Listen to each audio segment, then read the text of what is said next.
Why is Saudi Arabia suddenly warning Israel and the US that it will side with Iran if Netanyahu launches strikes while the two former rivals build military roadmaps for Yemen and Lebanon?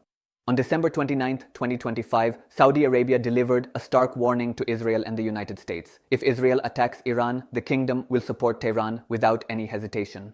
A senior Saudi diplomatic source told Al Jazeera Arabic, "We don't want Iran-Israel tensions, but if this happens, we will provide Iran with every possible assistance." This bombshell came the same day Iran and Saudi Arabia's foreign ministers spoke by phone, agreeing to build a joint roadmap for Yemen and discussing Iranian support for Saudi interests in Syria, while Riyadh pledged to support Hezbollah in Lebanon.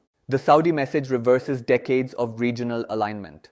Saudi Foreign Minister Prince Faisal bin Farhan told his Iranian counterpart Abbas Araghchi, "The kingdom condemns Israeli aggression against Islamic Republic Iran as a violation of its sovereignty and international law."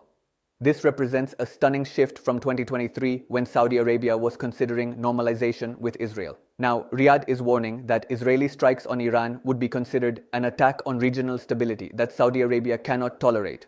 The Saudi source added, "How will Netanyahu feel when we support Palestinian liberation movements in the West Bank and Gaza, and Lebanese liberation movements in southern Lebanon? Will he consider this a declaration of war?" The Saudi-Iran phone call revealed deep coordination. According to Iran's foreign ministry, the December 29th call focused on the necessity of protecting Yemen's unity and territorial integrity and implementing their agreed roadmap. The ministers also discussed Lebanon, with Araghchi condemning Israeli aggression and demanding the international community stop war crimes against Lebanese people. Prince Faisal responded that regional countries must work together to reduce tensions, while implicitly endorsing Iran's position. This follows a meeting between their defense ministers earlier this month where they agreed on military technical cooperation and joint exercises.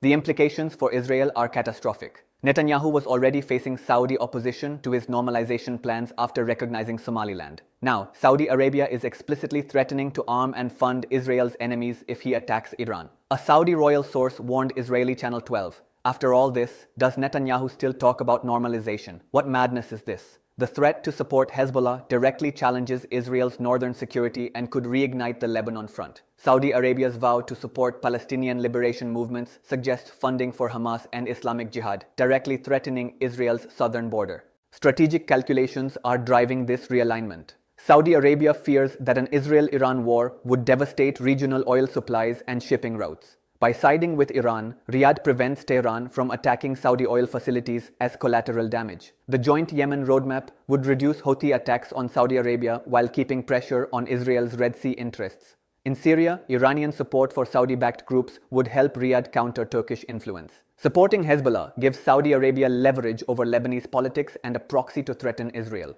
The US faces a nightmare scenario. Washington has spent decades building an anti-Iran coalition with Saudi Arabia, Israel, and Gulf states. Now, its key Arab ally is defecting to the Iranian camp.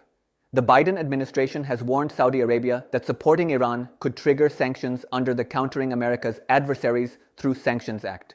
But Crown Prince Mohammed bin Salman appears willing to risk US anger to protect Saudi interests. Trump's upcoming meeting with Netanyahu at Mar-a-Lago now faces an even more complex regional landscape. What do you think? Should Saudi Arabia stand with Iran against Israeli aggression to protect regional stability? Or is this just a dangerous betrayal that will lead to catastrophic war? Drop your thoughts below.